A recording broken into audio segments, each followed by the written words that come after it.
Al debatir como tema de la agenda política de la Comisión Permanente, la democrática representación del pueblo y la separación del poder económico del poder judicial, la narcodiputada Edna Díaz, del muerto PRD, expresó demagoga y falaz que el problema del acceso a la justicia no puede simplificarse en una parte pequeña de los servidores públicos, sino que involucra a todo el sistema, incluyendo autoridades, policías, fiscalías y políticas públicas.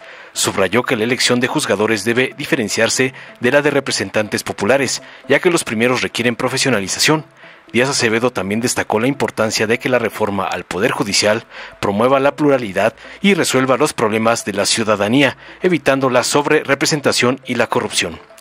Por su parte, y para responderle a la malinche perredista y gata del señor X, el diputado Benjamín Robles del PT defendió con contundencia la reforma al Poder Judicial, asegurando que preserva los derechos laborales de sus trabajadores y llamó a unirse para construir un Poder Judicial confiable y honesto.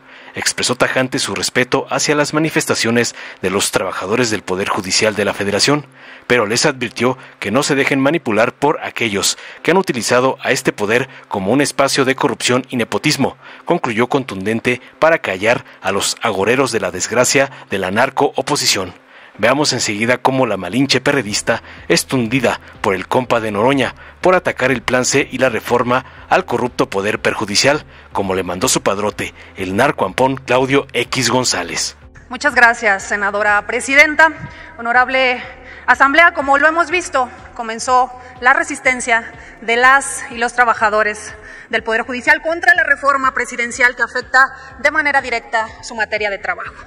Desde el oficialismo se les ha tratado de convencer que esta reforma no les perjudica, que no se preocupen por ello, que ya tuvieron su espacio en el Parlamento abierto y que además fueron escuchados y escuchadas, aunque como queda de manifiesto en el dictamen que se discutirá el próximo lunes en la Comisión de Puntos Constitucionales, evidentemente no fueron tomadas en cuenta de fondo, pero también desde la cumbre de las mañaneras se les ha descalificado, se les ha amenazado, se les ha llamado paleros incluso, como si ellos y ellas no fueran inteligentes para saber qué es lo que tienen que hacer. Se les ha dicho que están manipulados, que su manifestación va a ser en vano porque la decisión ya está tomada.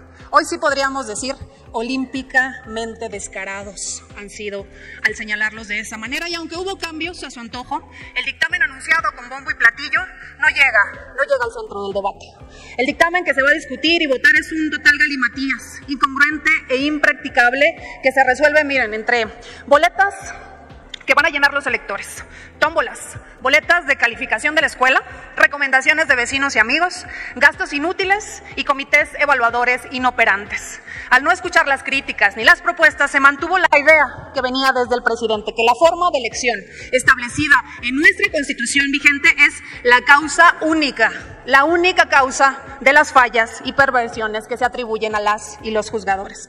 Si hubieran escuchado con atención, pero sobre todo con humildad, las propuestas, ya se habrían dado cuenta que no se puede reducir este problema del acceso a la justicia solo a una pequeña parte de las y los servidores públicos que tienen esta importante tarea. Evidentemente es un problema del sistema en su conjunto, de autoridades de los diferentes niveles de gobierno, de las policías preventivas, de las fiscalías, de las políticas públicas que han privilegiado militarizar la seguridad pública y evadir sus responsabilidades principalmente para enfrentar al crimen organizado. Y lo que queremos enfatizar pues es justamente este falso debate sobre la legitimidad en el nombramiento de jueces, ministros y magistrados por el voto popular, porque según ustedes el voto popular pues va a dar la legitimidad a la integración del Poder Judicial Federal, que esto consagra la legítima y constitucional representación popular, y aunque es importante, muy importante, cuestionar el mecanismo de elección vigente, esta falacia del voto popular ha sido desmontada por varios especialistas justo en el Parlamento abierto. No es lo mismo, nos ha quedado claro, no es lo mismo elegir a un representante popular que a un juzgador o juzgadora. Son perfiles diferentes, son funciones de Estado diferentes, es una profesionalización muy diferente. Las y los juzgadores deben tener un compromiso profesional y no desgastarse en campañas en las que no queda claro con qué recursos, con qué apoyos de los partidos políticos van a contar, con qué poderes económicos y, ¿por qué no?, con qué poderes fácticos van a ganar las simpatías de sus electores, como ya lo hemos visto en las pasadas elecciones. ¿Cómo se va a garantizar que el voto popular no va a continuar la corrupción entre quienes queden electos? Porque nada más, permítanme recordarles que hay gobernadores, que hay alcaldes y que hay legisladores muy votados, pero muy corruptos también. Esto no quiere decir que desdeñemos la capacidad de decisión de los ciudadanos. Lo que se quiere evitar es justamente esta sobrerepresentación y que la iniciativa del presidente secuestre al Poder Judicial. Cuando el Poder Judicial ha detenido reformas claramente inconstitucionales y ampara a ciudadanas y ciudadanos contra los excesos del gobierno. No lo hace por oponerse a un gobierno, lo hace porque la ley no puede omitirse al ejercicio del poder. Por eso se debería estar discutiendo otra reforma al Poder Judicial. Concluya. Otra donde no se repitan los vicios de antaño. Otra donde se demuestre estar lejos de ser lo mismo de antes. Otra donde no hagan oídos sordos a la pluralidad de ideas. Otra donde lo más importante sea, más allá de colores y de ideologías, resolver los reales problemas de nuestro querido México. Es cuanto, senadora presidenta. Muchas gracias. Gracias, senadora presidenta, compañeras, compañeros.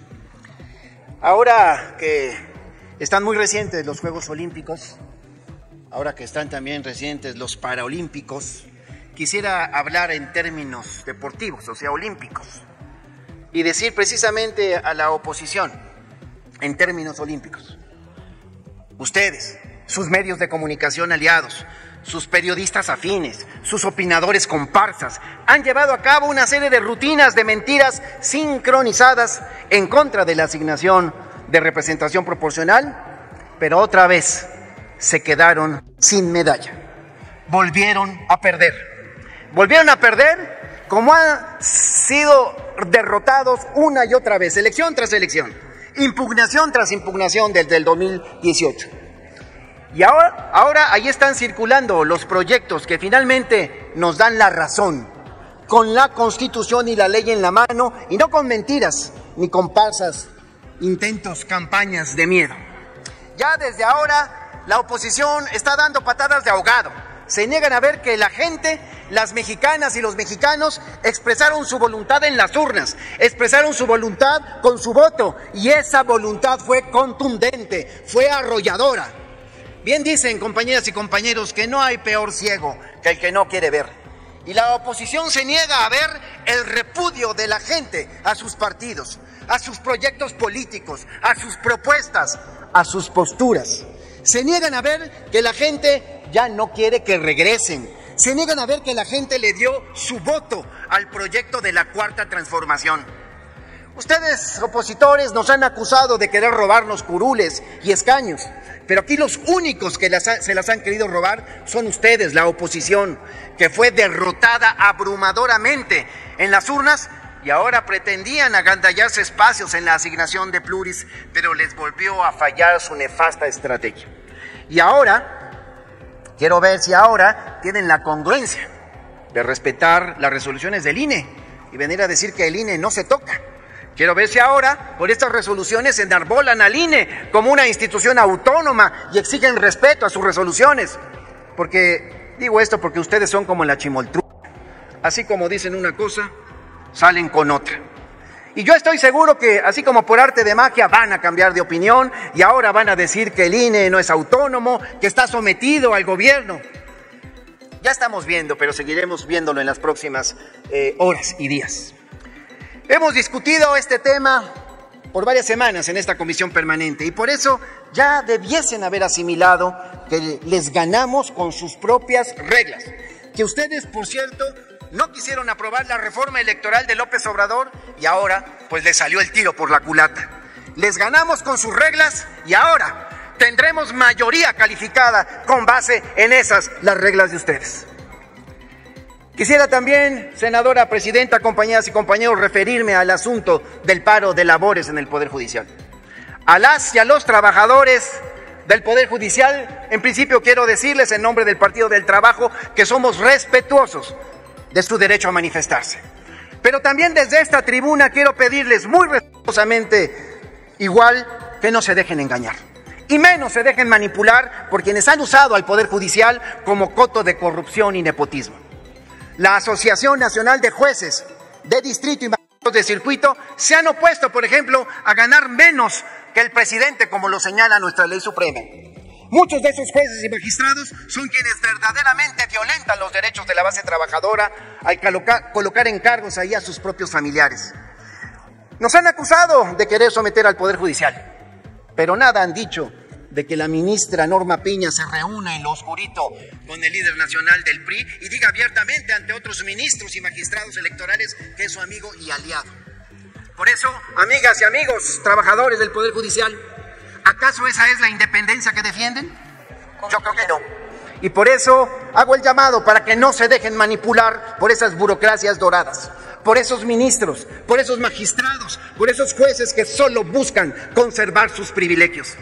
Esta reforma deja a salvo sus derechos laborales y por eso les hago este llamado para que vayamos juntas y juntos con esta reforma por la construcción de un nuevo Poder Judicial confiable, honesto y al servicio de la gente. México no confía en su Poder Judicial y por eso exige el cambio.